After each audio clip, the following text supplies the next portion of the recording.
Hello dear candidates, आप सभी का बहुत बहुत स्वागत करता हूं GS by KV Singh channel पे। मैं हूं आपका इकोनॉमिक्स का फैकल्टी करमवीर सिंह। जैसे ही चुनावी माहौल आता है, आप लोग एक बात गौर करिएगा, यह मामले अपने आप गर्म हो जाते हैं। ओल्ड पेंशन स्कीम और नेशनल पेंशन स्कीम, जिसे आप लोग न्यू पेंशन स्कीम के नाम से भी जानते हो। आखिर क्या है ये मुद्दे जो आपके यूपीएससी सीएससी 2023 के एग्जाम को देखते हुए, चाहे वो प्रीलिम्स हो या मेंस हो, यह मुद्दे बेहद महत्वपूर्ण हैं। आइए देखते हैं शॉर्ट में।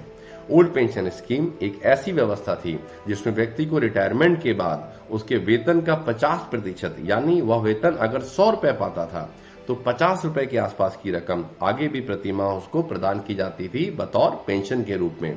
यह रकम सोचिएगा बुढ़ापे के लिए कितनी ज्यादा उसके लिए सहायता से भरी होती थी। ओल्ड पेंशन स्कीम में यदि व्यक्ति की मृत्यु हो जाती है तो उसका लाभ उसके परिजनों को भी प्रदान किया जा सकता था और यह व्यवस्था के तहत उसके परिजन दर बदर नहीं भटकते थे और एक निश्चित राशि उनको प्राप्त होती थी जिससे वो अपना गुजारा करते थे। ओल्ड पेंशन स्कीम में व्यक्ति को जीपीएफ जैसी व्यवस्था का भी प्रावधान था, जिसके तहत वह अपने वेतन का कम से कम 6% हिस्सा हर माह अलग करके एक फंड में जमा कर सकता था और रिटायरमेंट के बाद एक बड़ी मुश्त के रूप में उसको ये पैसा प्रदान किया जाता था। कहीं ना कहीं पर इस पैसे का इस्तेमाल क्या वो अपने लिए आशियाना बनाने के लिए नहीं कर सकता था, कहीं ना कहीं पर बुढ़ापे में अपने बच्चों की शादी या किसी भी बड़े खर्चे के रूप में नहीं कर सकता था। सोचिए कितनी बेहतर व्यवस्था थी ये जीपीएफ की, ये ओल्ड पेंशन स्कीम की। आपको बता दूं, ओल्ड पेंशन स्कीम में 20 लाख रुपए तक की, कम से कम 20 लाख रुपए तक की ग्रेच्युटी की भी व्यवस्था थी जो उसको रिटायरमेंट पे प्रदान की जाती थी।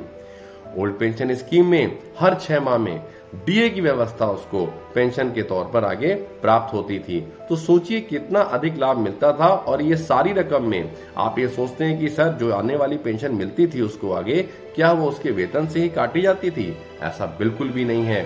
यह रकम सरकार के ट्रेजरी फंड से भुगतान किया जाता था उसको प्रति माह। याद रखिएगा, सरकार के ट्रेजरी से मिलती थी ये रकम। अब हम बात करते हैं किसकी? न्यू पेंशन स्कीम की।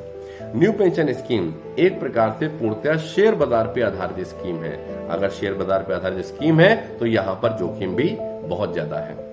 न्यू पेंशन स्कीम में अगर आप शेयर बाजार के मामले में जहां टच पर आए तो आप दिमाग लगाइएगा, आपको टैक्स भी देना पड़ेगा। इस स्कीम के तहत आपको टैक्स भी देना पड़ेगा।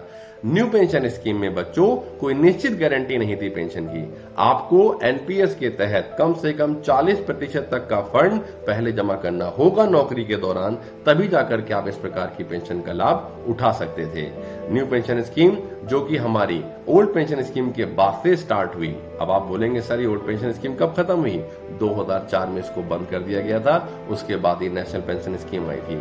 उसके बाद से एक ऐसी व्यवस्था थी बच्चों, जो उस समय के बाद रिटायर होने वाले जो भी व्यक्ति ऐसे हैं जिन्होंने उस समय के बाद ज्वाइनिंग ली है और उसके बाद आगे जीवन में वो कभी भी रिटायर होते हैं। एक बार फिर समझिएगा, 2004 के बाद जिन्होंने भी ज्वाइनिंग ली है किसी भी सरकारी डिपार्टमेंट में, उसके बाद जब वो आगे जाकर के कभी भी रिटायर होते हैं तो इस प्रकार की पेंशन व्यवस्था में वह एक नियमित पेंशन पाएंगे, ऐसा बिल्कुल भी जरूरी नहीं है। जैसा कि मैंने अभी आपको बताया कि कम से कम उनको एनपीएस फंड के तहत 40% फंड जमा करना ही होगा नौकरी के दौरान, तभी जाकर के वो ऐसी व्यवस्था का लाभ उठा सकते हैं। यहाँ पर डीए की जो व्यवस्था थी वो आपके पहले पाए जाने वाले वेतन में से ही हर माह काट ली जाती थी, जो आपको आगे प्रदान की जाएगी। कहीं ना कहीं पर काफी ही ज्यादा असमंजस से भरी हुई व्यवस्था थी ये न्यू पेंशन स्कीम, जिसको अभी भी कई राज्यों के द्वारा चलाई जाती है। लेकिन हाँ, राजस्थान, छत्तीसगढ़ ऐसे कुछ राज्य हैं जिनके द्वारा new pension scheme, national pension scheme को बंद करके ओल्ड पेंशन स्कीम को शुरू किया जा चुका है। अब आपको अभी तक मैंने जितना बताया इससे आपको लगता होगा कि सर इस हिसाब से तो ओल्ड पेंशन स्कीम बहुत बेहतर है। लेकिन डियर स्टूडेंट्स, हमें सिर्फ अपना लाभ या किसी वर्ग विशेष का लाभ नहीं सोचना है, देश के बारे में भी सोचना है।